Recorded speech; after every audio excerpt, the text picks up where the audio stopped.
Shalom. Shimi Rana Sahava. I first met my Ahavat Emet, my true love, as a teenager in downtown Chicago on Valentine's Day. I grew up in a very religious household. My parents, my brother, and I lived in a 6-flat apartment building, which was owned and occupied by my Bubby and Seda, who were Orthodox Jews. Growing up, my life was filled with many traditions. I have memories of going to shul with my Zadie, where men sat on one side of the temple and the women sat on the other side. Our kitchen had 2 sets of dishes, one for kosher and the other for treif. I have memories of my grandfather, a yarmulke on his head, a talit over his shoulders, davening and praying every Shabbat, and on holidays such as Pesach, Yom Kippur, and Rosh Hashanah. My grandparents passed away when I was a small child, along with their traditions. My father was of the tribe of Levi. On holidays and special occasions, we would attend temple. The Levites would be the ones to handle the Tanakh, which was kept in an ornate silver and velvet case. When I think back, I can still hear the jingling sound that the Torah made as the Levites carried the temple out of its resting place, and how they treated it with such holiness and reverence with Kadash. It filled my heart with such respect, awe, and wonder at the Word of God.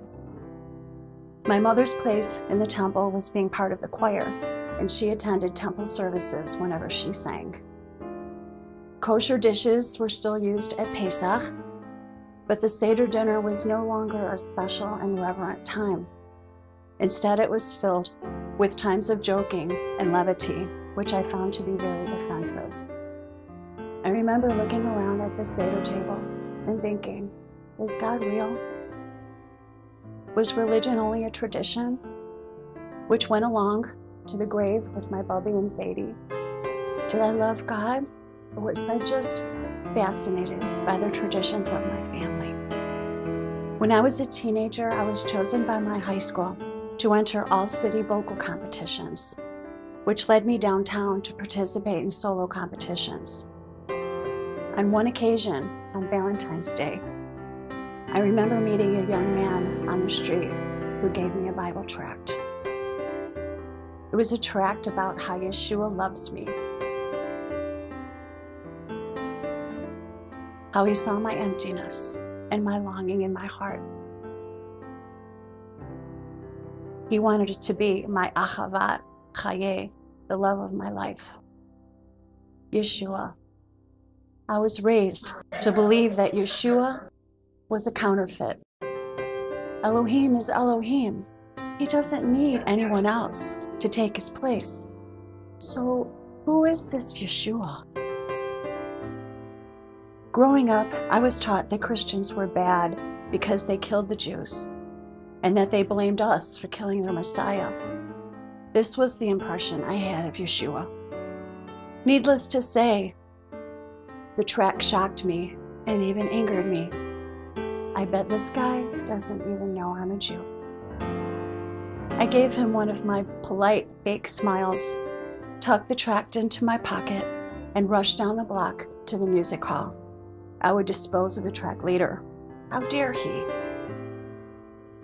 Turns out I won the all-city competition and would be entered into state competitions. On the outside, it looked like I had everything going for me, but that wasn't the case. I had such an emptiness and a longing in my heart for something more. Something inside of me caused me to keep that tract, and that hunger inside of me wanted to know more about that God that loved me. I began my search for truth by reading about various religions in the library. I spent many an hour there to enlighten myself. I wanted to know if there was more to life than what I experienced in my own little world. I wanted to know.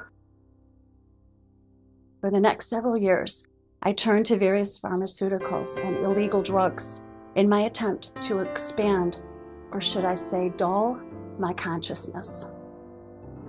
Then I decided in my adulthood to start a family and initiate some positive changes in my life. I started to read the Bible, and I discovered that Jehovah was Yeshua. I learned that God loved me and that He came to save the Jews. I questioned the prejudices that I learned as a child and that I was raised with, along with many other traditions. Is my faith a tradition, or was it a love affair of my heart? I couldn't answer for anyone else, but I knew in my heart it was tradition. After reading about the plan of salvation in the Bible, I was baptized in the name of Yeshua HaMashiach and received the gift of Ruach HaKodesh, just like the Bible said I would. Looking back over the course of my life, I can only say Hashgacha Pratis, divine providence. Thinking back to my childhood, I remember the wonder and splendor of the Torah, the Word of God. John 1:1 says, "In the beginning was the Torah, and the Torah was with us, and the Torah was God."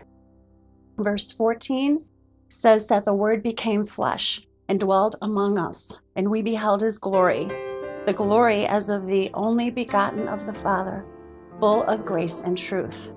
The Word is none other than Yeshua HaMashiach. Jesus is the most precious thing in my life now. Receiving His Spirit has been the most beautiful thing I have ever experienced. My life now is filled with miracles and wonders, and my heart, which was once empty, is now filled with His abiding presence. The Lord has taken my music and has allowed me to use it for His glory, ushering in the presence of the God of God through spirit and song on Sunday mornings. Yeshua is the Asher Ahava Nafshi, the lover of my soul. He whispers words of love to me in the greatest Valentine's letter ever written, the Havdahar Elohim, the Word of God.